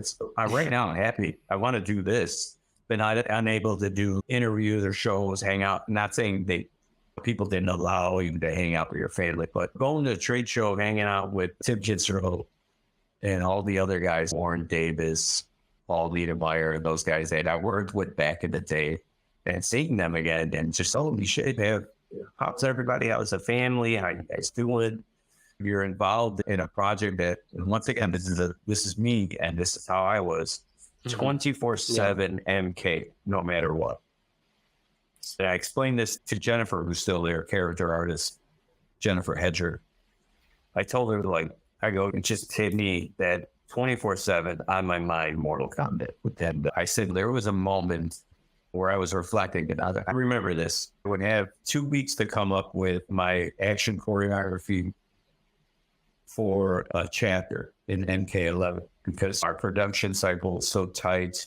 I also had to do the, help out in the game side as well as do that and whatever else cropped up, whether it's performance or performance capture or illustration or designing like something, a fatality or whatever. I remember being in the shower, and it was the last day. It was the day I was going in to shoot a certain chapter. And I remember designing something, a fight, and I'm in the shower and I'm not happy. And everybody understands this. Having that epiphany right as you're showering or as you're doing something weird, and it's something just that if you're normal every day and going, holy shit, that's what I have to do. You know, and that's what happened. I'm in the shower and I'm like, I'm redesigning this whole thing. Love what I drew out here. I'm going to go talk to these guys and talk to the director. And love Marty Stoltz, the director there for the cinematics. I would talk to him and say, can I do this? And we had such a great relationship. And this is with everybody in the studio that sometimes people just could say, yeah, I fucking hate that. Or, you know what? I don't like that moment. Can you change this? And being able to work and collaborate with somebody, just like Tobias and just like Ed and just like Vogel was in the beginning, and having other people being able to do that, being able to go, okay, I'm just going to rearrange everything. Let's do it this way. And then reflecting back going, holy cow, I was thinking about that a lot. And there's no way to, other than to say it in words to you guys. And you already know this. Everybody can reflect. When you're obsessed with something, you think about it all the time, no matter what. And then when you're in a relaxed moment and you're back where you're like, why was I so obsessed with that? I could have just been, and not saying draw back, you know, how much you're involved, but at least you need to take a break. And I think that's where I am right. I need to take this break. You know, I need a break. You know, I need to do this, tell, you know, what I did, and also the contributions, and also hear the support that the stories that you guys had mentioned. Everybody, I had heard so many stories that I'm like, sometimes I bought to tears. And talking with my brother and a bunch of the other guys, holy cow, we're very touched by the moments that everybody comes up and says. And we want to hear that because we want to know, like, how did you support us and how did, because we want to contribute, give something back to you guys for doing this for us. It's, I mean, take a step just back hearing sometimes. that, it's something that we've seen echoed with past guests, with other conversations we've had. Everybody who's been involved with Mortal Kombat has clearly shown such intense passion for the franchise, and not just the franchise, but also in interacting with the fans. And that's something that we, as fans in this community, really hold dear, because it demonstrates to us that we've grown up with this series, but in a way, so have all of you. And it's so easy for us to be able to interact with one another just purely with that sort of basis in mind, that shared basis, really. Yes, like, it's time. Who knows for the future? But on the other hand, it also, as you said, allows you to be able to interact with the fans on a closer level, which, I mean, speaking for Phantom and myself at least, and I'm pretty sure the Realm Kast listeners too, we really, truly appreciate. So I'll take this moment to say thank you for coming on. We really do enjoy these conversations, and it's an honor to be able to speak to you today. No, the honor is mine. I really appreciate it. It's that, and like you just said, summed it up. It's that empathy. It's just there. Just otherwise, why would you drive an hour plus people? And it's, we like taking those trips, and we like just seeing everybody, all our friends. You guys are friends. We haven't met you yet. We just, you said you grew up with us, but the thing is, we didn't grow up with you, but we want to know why you grew up with us, more or less, right? I mean, it is touching.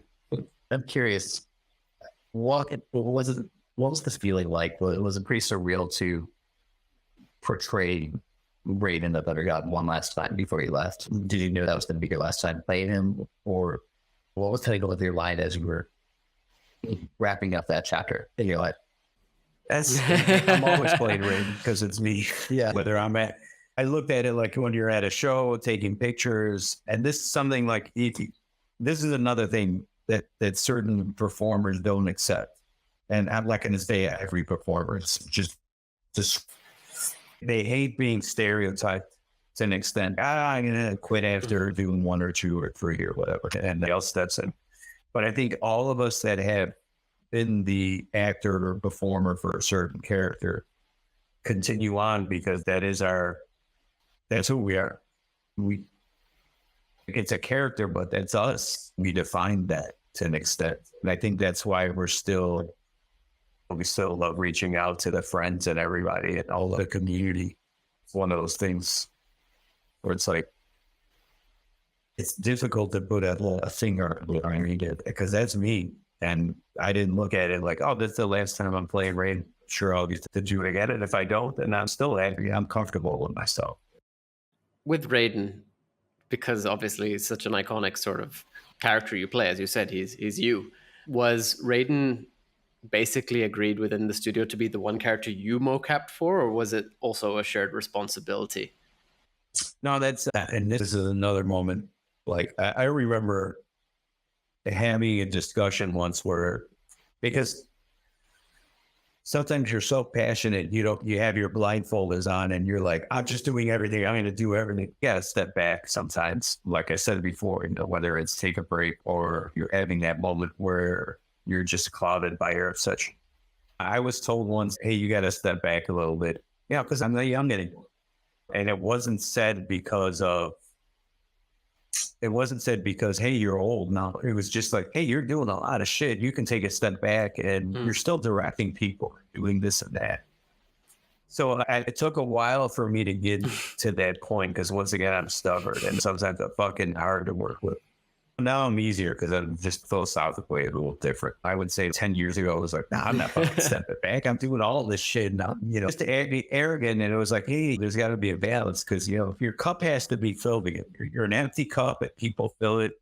And sometimes you're emptying it out. And sometimes it's always empty and you're like, shit, I just got to pull. And I think it took me a while to be like, hey, let's have these guys, the younger cats, come in. And I also got to vet all the talent that came in. And I'd like to say there is a pool of the best, and I picked some of them. I wish I was able to work with all, but continue on working with all these talented stunt people and performers. But there was a moment where I stepped back, and I had to step back. But there's a couple of people that would come in and we want them to be great. I worked out with them before and I was happy taking that step back and go, yeah, these guys can do it because they grew up on the franchise. They know fighting games. They're just like us gamers, but they also know what the limits are.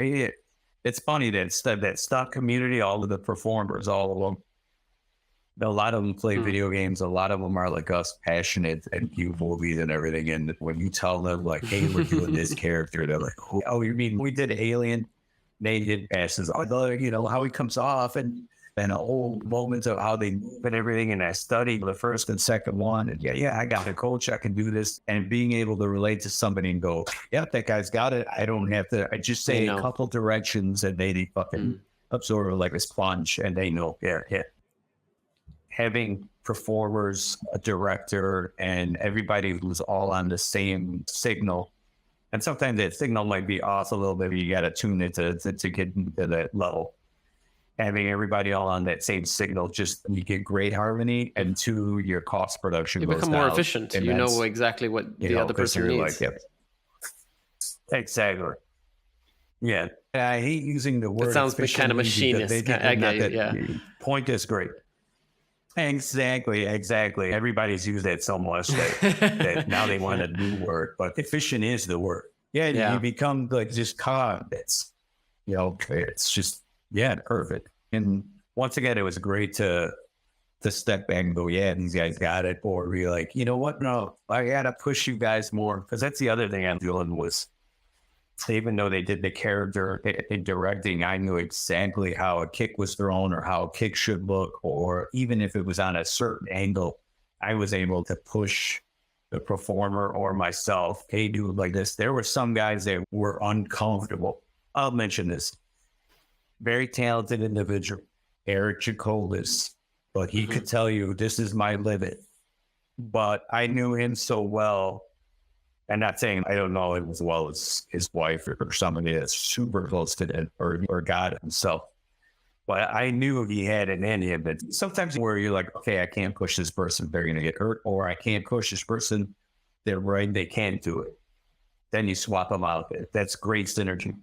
But Eric, I knew he could do this. And I'm like, He was like, I don't know that style, or I don't know this or that. And I said, work on it for 5 minutes. I'll show you the shortcuts.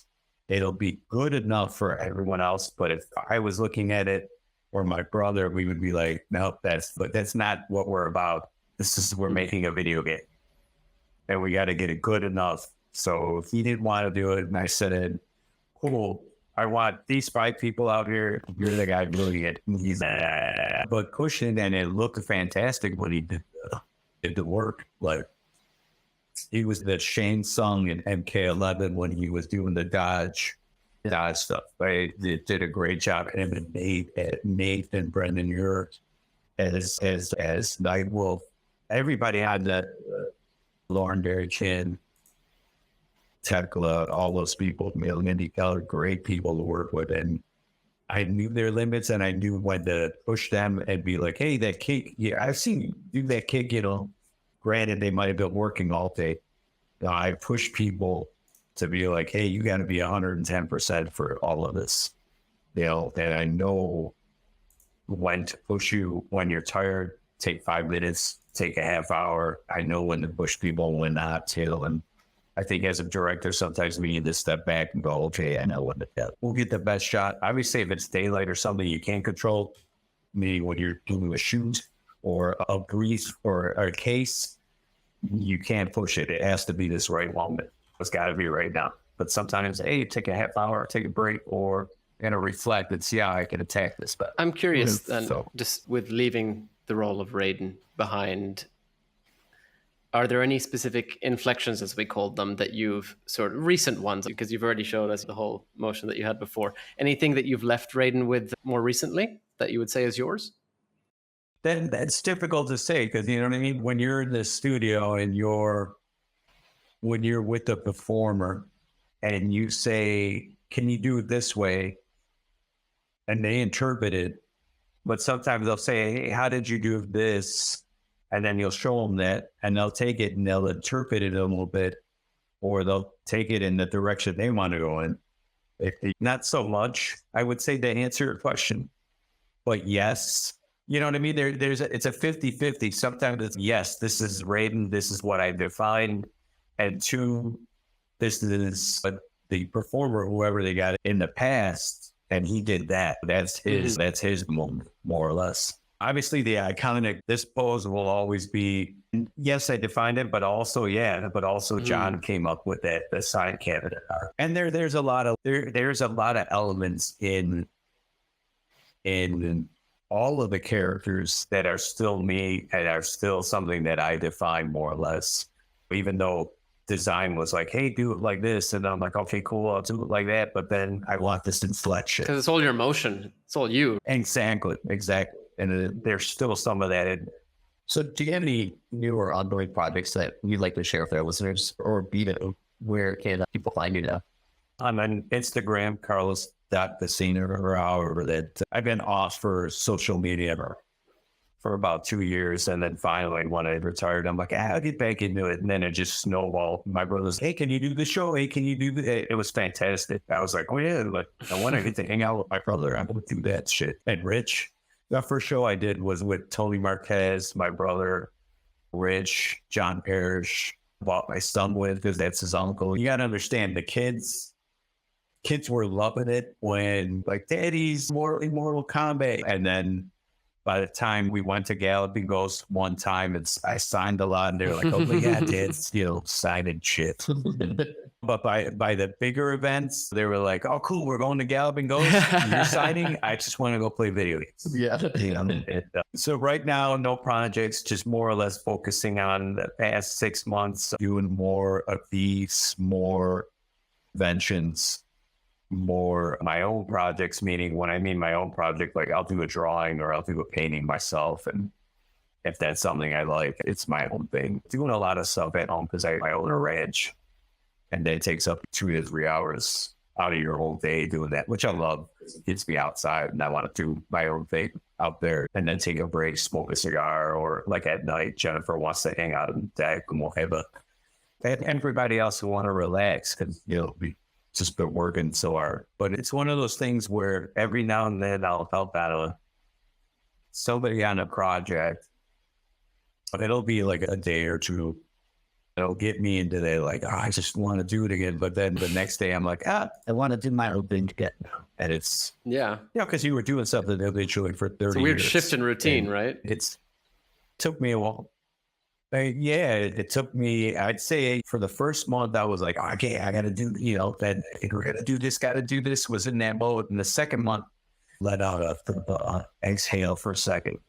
And then it got to me where, okay, I'm going to just do my own thing, just do what I want, take care. I'm also taking care of, as well as my other brothers, my elderly parents, able to focus on that and focus on my daughter had a surgery she had to go through, and able to thank the Lord this all happened at the right time, able to focus on her recovery and everything else and do my own thing and spend more time with friends. Because during the development cycle, once again, it's my own fault. I was absorbed or went and hung out with my friend Bill Schmilke.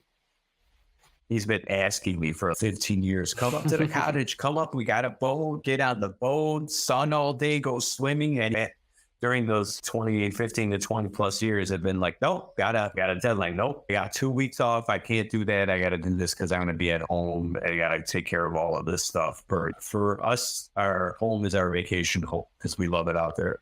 And so got to work on that. And then once I'm done, go back to the studio and do all that again. So now I've been able to do that and hang out with Andrew Kodalka, which is one of the guys who helped introduced me to John and also helped out with the comic and some other stuff and on mythologies and did some artwork. And then just different people hang out with Tony. I haven't, I see Tony, it's for a half hour. Hey, throw some cakes, cool. Yeah, I'll see you later. But actually hang out and we're having dinner and shooting the shit. I haven't done that or do stuff like this right now. Yeah, getting to know people. I haven't had time to do it, which I love to. Or eating ramen noodles and hot dogs, but that's not about me. With the Raiden Superman attack, did you do the voice acting? I'm not even going to try. Maybe I could try. Whatever. Did you do that, or was it someone else? That I didn't do. That's Ann Fortin joint. Okay. But the story goes is that, and once again, I don't remember all of this, but John wanted the Superman move onto the stairs. He wanted the Superman move. And then my brother was like, no, we got to do it on the stairs because you get that. You got the vertical and then the horizontal. I had to act like, I'm here and then do this. And the best way to capture it was the way my brother had said on the stairs and practice it the whole time. We're all good. Yeah, cool. Get ready to record. And when we do that, I fucking smash my nuts right on the stairs because you got to use your core and everything. But I did it like this as opposed to like the course of the I'm feeling it. Course of the years. Yeah, it was horrible. So we joked about that all day, and this would have been nice if they were like, "Hey, you know what? Let's do a sound call that's similar to that." If that's how it originated, that would be great. But I smashed another moment where I went 110% for the MK universe. There, that's awesome. That's neat. Carlos, before we let you go, I'd like to ask you, what is your favorite Mortal Kombat finisher? Fatality, brutality, friendship even? Yeah, I always say it's all of them, but I always keep going back to the one from MK10 with the staff where he rams it down the victim's throat. That's a good one. He electrocutes him. Yeah, I love that work. And it's one of those things where, that one, and then there's also because I came up, I don't know who designed that. That was a great design. Yeah, all of them are great. And then here's a funny story real quick. I'm taking up time. No, it's cool. Whenever we get into the studio, and if it's a design I haven't seen, that it's just presented right there. We would always try to, we couldn't take it further because that's the design. And sometimes we would just come up with the most funniest shit in that studio. And kudos to Ed for having the patience to, he's a human being too. He would laugh with us and stuff, but I know in the back of all of our minds and the production was like, okay, stop laughing and just fucking capture this. Even though it wasn't like that, we were just having so much fun. But the one I designed, which I'd harken back to, is the Borracho one with the torch, where he lights the torch and then he farts. I came up with that to do all that. Just funny. There's so many of them that are funny. then you look at it and you're like, wow, this fucking genius. Kung Lao throws his head down and then fucking grabs the guy and splits him in half. People just think of the greatest stuff here. Yeah. What they're designing out. That's fantastic. Or like, now the net. Yeah, The neck goes such through a good you one. and you're fucking chopped up into pieces. Yeah. You know, we all have our favorites, and what's funny is there's a story behind every single one of those, whether it's in the studio or post afterwards. That would actually be really cool to hear about the stories behind many fatalities. That would be a very interesting sort of analysis of maybe not people, but of the games themselves, of the fatalities behind, or the people behind the fatalities, I suppose. There is, because here's another one. I know. This is the second. This take a second. That's cool. Aquaman, MK versus DC. There was supposed to be a fatality. I think Tony Goski or Ed had mentioned this, where like a fucking shark comes out of the water, and then you're like the whole Jaws moment. And I remember being at Rick Chase's office. And just that synergy, because this used to happen when I was working on Open Ice with Tobias and John Bogle. Sometimes they would have a whiteboard and instantly draw characters of each other that we'd get a laugh out of. This was the same situation where it was like Tony had mentioned the idea, and I immediately knew as an official person, like, this is fucking the Jaws poster, drew a shark. And then on one side, I had like a shrewd, like, Aquaman doing this shit, and then the water splashing, and then somebody up on top, like, arched, and like the shark ready to eat up. And it's just like, yeah, that's why I fucking just having those moments. That's a small moment for that. Each one of them had something like that. But yeah, the Raiden one, like, and cinematic wise, yeah, I think this last one for the choreography was 11 was great. I was able to be a little more freer and not having a lot of burden, being creative and having a great director like Marty Stoltz, Dan Whalen, and all the rest, Pat Keller and those guys, other than working with the animators and in-game and all on those guys. Just this fantastic opportunity. One more thing. Want to thank God. I think my family and my friends such as yourself, and that I say here is just, reflective of my opinion, not a corporation, just myself. This weird memory of things. Carlos, we appreciate you coming on the show so much. We could talk to you all day. I think we're probably going to have you come back just to hear more stories, because we love it. Well, we haven't touched on mythologies. We haven't touched on Shaolin monks. Oh, trust me, I had some questions on exactly that I would love to ask, but we'll have to say that for another time for sure. I think we need a part 2. John Edwards worked on Shaolin monks, and he was also a designer on. Just a shout out to all of these great talented individuals. And then just the mobile stuff. Worked on a lot of mobile. Worked with Sal during downtime for NBA Hang Time and Jam and all those games, and Stranglehold, John Moon game that Midway was doing in between projects. There's so much. Yeah, dude, there's a lot. You're shouting out lots of people, and we obviously, as us, would like to say, as fans of Mortal Kombat, would like to say thank you to you as well as those people, not just for coming on the episode and chatting with us, but for really everything you've done. You've really put your heart, your soul, you put your body on the line, literally, over all these years for us. So thank you very much for all of what you've done for Mortal Kombat. No, thank you for the support. You guys have been amazing. Seriously. And we can do this again. We'll have a bar. You guys will be here live, whether it's at my place or we pick a place, and then we just all sit there with our cigar and shoot the shit and each other. What happened in your day today? And we'd like to thank you, the listeners, for joining us on the Realm Kast today. You can find Yanni and myself, Phantom, on the Mortal Kombat group on Facebook, as well as Yanni on the Mortal Kombat meme realm, which is also on Instagram. You can also join our official Discord channel hosted on Mortal Kombat Online server through the link in the description, where we discuss Mortal Kombat along with our listeners. And a special thanks to Uppercut Editions for their continued support. The Realm Kast is the official podcast of Mortal Kombat Online. And you can catch up on all episodes of the Realm Kast on YouTube, Facebook, iTunes, Spotify, and MortalKombatOnline.com. Thank you, and thank you, Carlos, for that. Thank you.